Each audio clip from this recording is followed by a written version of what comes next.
जय हिंद दोस्त, शुरू करते हैं। कहीं नहीं जाएगा रे, कोरोना वोरोना बढ़ रहा है, नहीं तो डायरेक्ट नहीं पढ़ेगा चला तो चीन पहुंचा देंगे सीधा, और चीन की लड़की से शादी करा देंगे। चलो इंडियन से नहीं कराएंगे। शुरुआत करते हैं। देखो 2013 का चौथा नंबर क्वेश्चन 2 मार्क्स का, आराम से देखेगा। चौथा नंबर कहता है भौतिक तथा रासायनिक अधिशोषण के बीच अंतर। जल्दी से निकालो क्वेश्चन। हिलेगा कैमरा, चलो जल्दी निकालो। बैठ के ताक रहा देखो तो भौतिक जल्दी से तुम लोग ना क्वेश्चन बैंक और कॉपी निकाल लो, और जल्दी से क्वेश्चन बैंक में इसके आंसर पर जाओ। तो आसान है, जल्दी करवाते हैं, फटाफट हो जाएगा। भौतिक अधिशोषण और रासायनिक अधिशोषण में अंतर पूछ रहा, तो कह देगा ना भौतिक अधिशोषण तथा रासायनिक अधिशोषण में निम्नलिखित अंतर होता है। एक तरफ भौतिक अधिशोषण लिख देगा, ऐसे बीच में लाइन खींच देगा। एक तरफ लिख देगा भौतिक और एक तरफ क्या लिख देगा रासायनिक। इसमें पहला पॉइंट बना करके स्टार मार करके 3 गो पॉइंट लिखना है। देखो पहला पॉइंट, जिसके पास जो क्वेश्चन बैंक है निकालो, और मेरे पास जो A1 पब्लिकेशन का है, जो भी पब्लिकेशन का है, उसमें पहला पॉइंट जो है ना उसको छोड़ देना। यह एक उत्क्रमणीय घटना, ये इसको हटा देना। दूसरा पॉइंट है यह निम्न ताप पर होता है, यह उच्च ताप पर होता है। देखो भौतिक अधिशोषण निम्न ताप पर होता है, जल्दी से वहीं से देख लेना। ये क्या है, उच्च ताप पर होता है। एक पॉइंट बन जाएगा। फिर दूसरा पॉइंट देखो क्या लिखा, इसमें बहुआण्विक परत बनते हैं, मतलब एक से ज्यादा परत बन जाता है। और इसमें रासायनिक अधिशोषण में सिर्फ सिंगल परत मतलब क्या अणु है, मतलब एटम मॉलिक्यूल का परत बनता है। तो इसमें बहुआण्विक परत बनता है, इसमें क्या है एकल आणविक परत बनता है। कोई कष्ट नहीं होना चाहिए इसमें, क्या रे कष्ट है।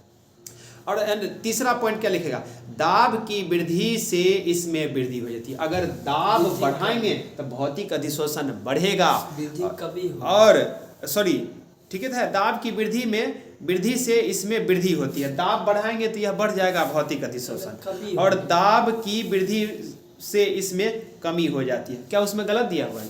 इसमें भौतिक में दाब की वृद्धि से कमी होती है, दाब की वृद्धि से वृद्धि में कमी होती है। भौतिक अधिशोषण में दाब बढ़ता है तो दाब जब वृद्धि होता है हाँ, तो वृद्धि कमी होती है।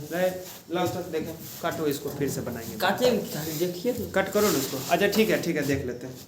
कहाँ लिखा है, दाब की वृद्धि से इसमें वृद्धि होती है। ठीक तो है, ठीक है। अरे सब जगह ठीक है, एवरीथिंग इज ओके, चल सही है। दाब की वृद्धि से इसमें वृद्धि होती है, उसको कट ठीक कर लेना, वृद्धि होती है। ठीक, चलो फिर से गड़बड़ हो गया था थोड़ा सा। तो इसमें दाब बढ़ेगा तो भौतिक अधिशोषण बढ़ेगा। प्रेशर से नहीं होता है। पेंट उंट जो करता है रे गधा, पेंट जो मोटरसाइकिल का कार का पेंट करता है तो प्रेशर बढ़ा देता है, तो देखो पेंट हो जाता है, तो वृद्धि कर देता है। तो दाब बढ़ेगा तो भौतिक अधिशोषण बढ़ेगा, और ये दाब बढ़ाएंगे तो रासायनिक अधिशोषण में अंतर आ जाएगा, मतलब वो घट जाता है, उसमें कमी आ जाती है। 3 पॉइंट यहाँ पर देखो, यहाँ पर क्या होगा, निम्न ताप पर होगा, ये उच्च ताप पर होगा। यह बहुआण्विक है, ये देखो क्या लिख दिए बहुआण्विक, अपने से मिला लेना, बहुआण्विक है। और यहाँ क्या है एकल आणविक, समझ रहा है विशाल कुमार। और यहाँ तीसरा पॉइंट क्या लिखेगा कि दाब को बढ़ाते हैं, मतलब दाब अगर बढ़ेगा तो वृद्धि होगा, किसका, भौतिक अधिशोषण भी बढ़ेगा। और यहाँ पर दाब जो है, अगर यहाँ दाब को बढ़ाएंगे तो भौतिक अधिशोषण जो है कम होगा, मतलब रासायनिक अधिशोषण में अगर दाब बढ़ाएंगे तो इसकी क्रिया घट जाएगी, दाब बढ़ाएंगे तो इसकी क्रिया और बढ़ जाएगी। बस 3 पॉइंट लिख करके काम खत्म करना। चलो बैक टू बैक इसमें जा रहे हैं, कहीं नहीं इधर उधर जाएंगे। अगला क्वेश्चन आओ जल्दी से। अरे निस्तापन एवं भर्जन में अंतर चला, कितना बार बताए हैं, जल्दी से लिखो तो अगला क्वेश्चन। भर्जन और निस्तापन में अंतर, एकदम इधर उधर कहीं नहीं जाएगा, एकदम इधर उधर नहीं, फालतू का रील नहीं देखेगा, और जल्दी से लिखो तो भर्जन तथा निस्तापन में अंतर। हमको लगता है जो मेरे यहाँ पढ़ा होगा वो बहुत अच्छा से समझ भी गया होगा, लेकिन फिर भी हम तुमको थोड़ा सा हिंट दे देते हैं। जल्दी से उसका आंसर निकाल लो, जिसके पास जो क्वेश्चन बैंक है। फिर से बोल रहे हैं क्या करो कि उसका आंसर निकालो। एक तरफ लिखेगा भर्जन, ये 5 नंबर क्वेश्चन है। यहाँ पर एक तरफ लिख लेना भर्जन और एक तरफ लिख देना क्या, निस्तापन। निस्तापन ये आंसर निकालो रे, आंसर निकालो जल्दी से। तो देखो भर्जन और निस्तापन में जिसको जहां आंसर मिल रहा है तो कुछ नहीं, भर्जन में हम बोले थे कि इसको ना भर्जन में ना वायु की उपस्थिति में, देखो ना ZnS था, ZnS था प्लस O2, इसको क्या बन गया था, ZnO बन गया था। मतलब वायु की उपस्थिति में, वायु की, मेरा एक वीडियो है इसमें YouTube पर भी है रखा हुआ, तुम देख सकता है उसको, कि भर्जन उसको कहेंगे जब वायु की उपस्थिति में किसी अयस्क को गर्म करेंगे ना तब उस प्रक्रिया को भर्जन कहेंगे। और निस्तापन उसको कहेंगे कि जब वायु की अनुपस्थिति में सिर्फ उसको हीट कर देंगे तो CaO प्लस CO2 में कन्वर्ट हो जाएगा, तो इसको क्या कहेंगे, निस्तापन कहेंगे। यह मुख्यतः ना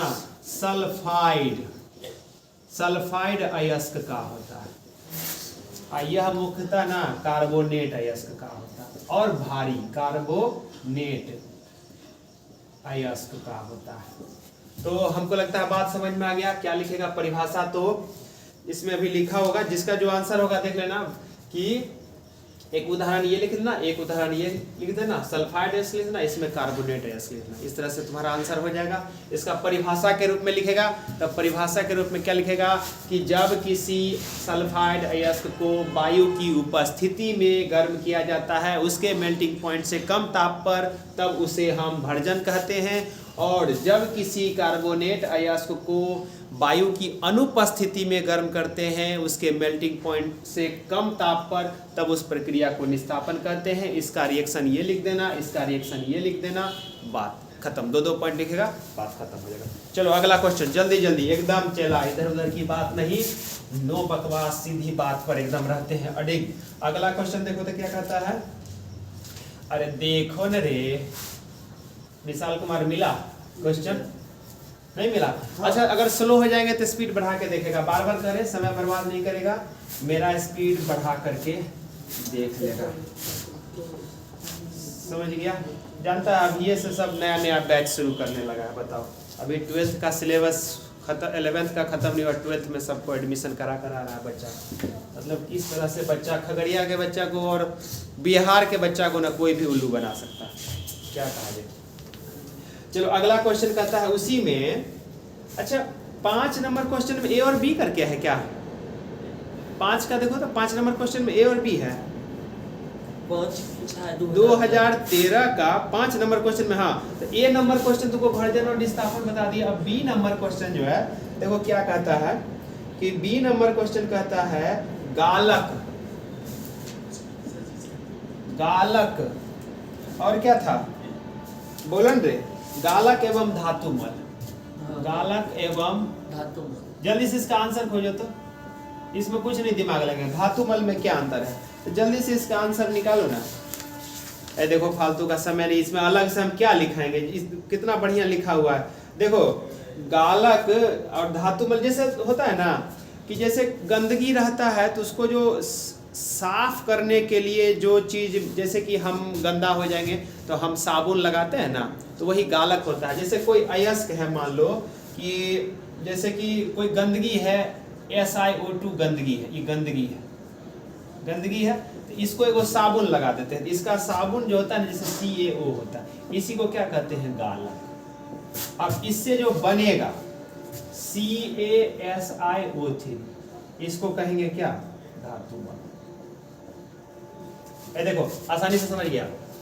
गालक एवं धातुमल में क्या अंतर है, तो क्या कहेंगे कि जब किसी अयस्क में जो गंदगी होता है उस गंदगी को साफ करने के लिए जो केमिकल डाला जाता है उसको गालक कहते हैं, और इस दोनों के रिएक्शन से जो प्रोडक्ट बनता है उसको धातुमल कहते हैं।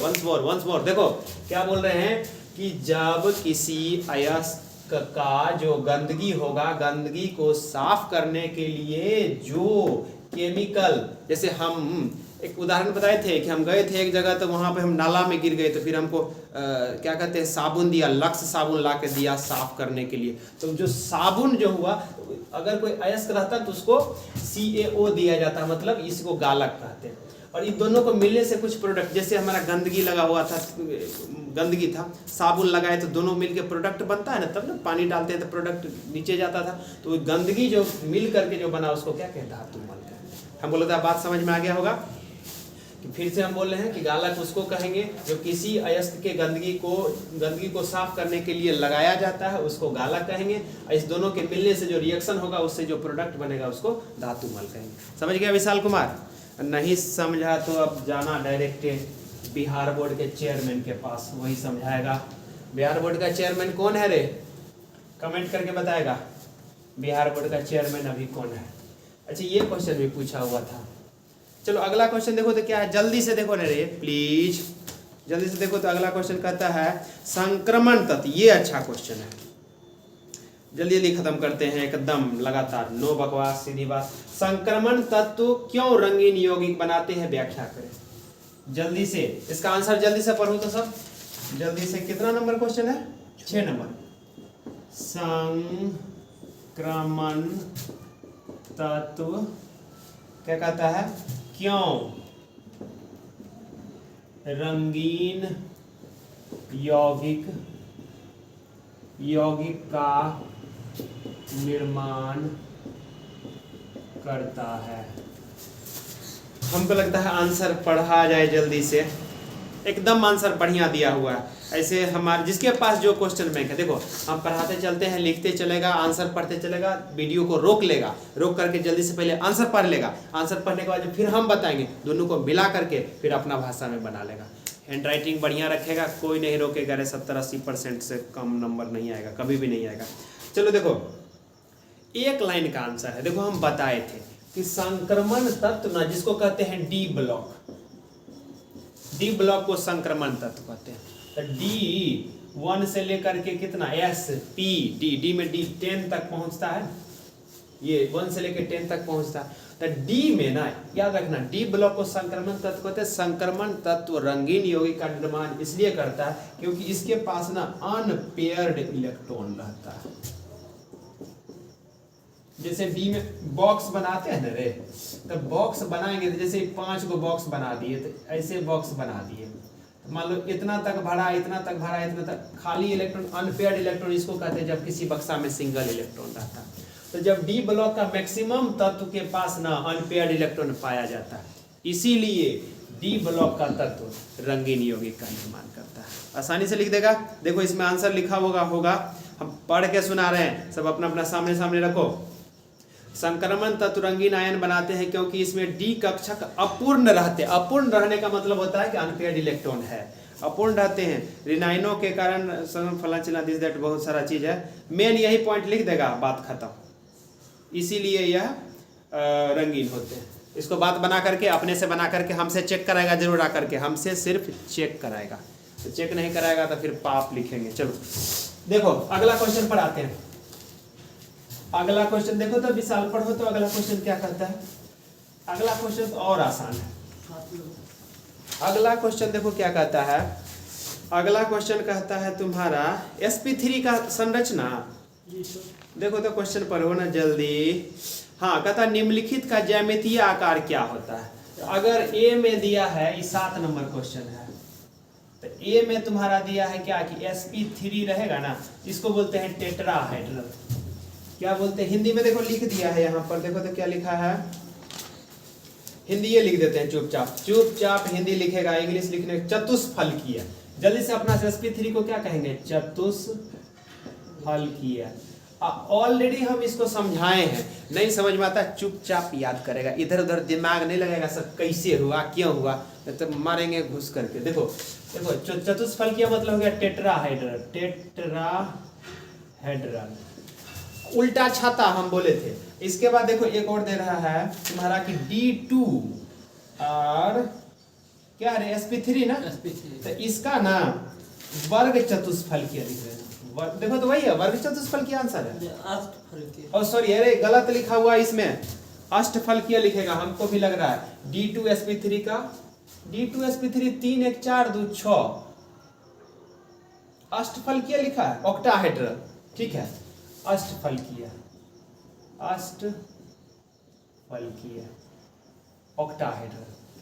ऑक्टाहेड्रल। बस ये दोनों उतार लेना है। चलो अगला क्वेश्चन में आते हैं।